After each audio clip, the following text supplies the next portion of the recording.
यकीन जानो दिल उछलकर मुंह में आ गया था। बेचारी और क्या करे, अपनी बात सुनाने की कोशिश कर रही है। चुप रहने से कहाँ मसाइल हल होते हैं। अब ये आपको बताएगी, जरा सुने तो सही। बोलो बेगम बोलो। रेहान एक बहुत बड़ी कंपनी में आला ओहदे पर थे, फिर उन्हें नौकरी छोड़नी पड़ी। बेचारे तब से अब तक नौकरी ढूंढ रहे हैं।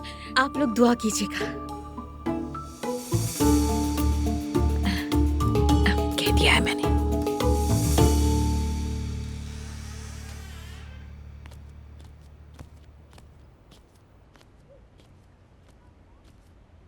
अस्सलाम वालेकुम इल्हामी साहब। वालेकुम अस्सलाम नूर साहिबा, खुश आमदीद। आपका शुक्रिया। कैसे हैं आप? जी मैं ठीक हूँ, अल्लाह का शुक्र है। मैं आपके लिए खाना लाई हूँ। इतनी जहमत क्यों की? अरे जहमत कैसी, आपने हमारे लिए इतना कुछ किया है। बहुत शुक्रिया, अल्लाह आपको जज़ा दे। हलीम, ये जरा किचन में रख दो जाकर। शुक्रिया। आप यहीं रहते हैं?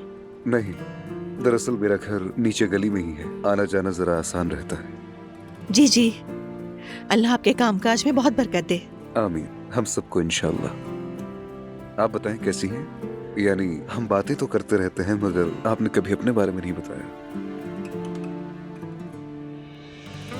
यानी मैं पता नहीं।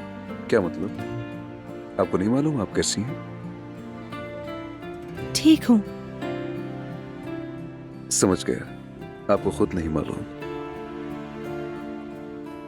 इल्हामी साहब, काफी अरसे से मैंने कभी खुद से ये नहीं पूछा कि मैं कैसी हूँ। आपकी अम्मी की वजह से? उनसे कोई मसला है क्या? कैसे जानते हैं? अंदाजा लगा लिया, आप दोनों को 2-3 बार साथ देखा।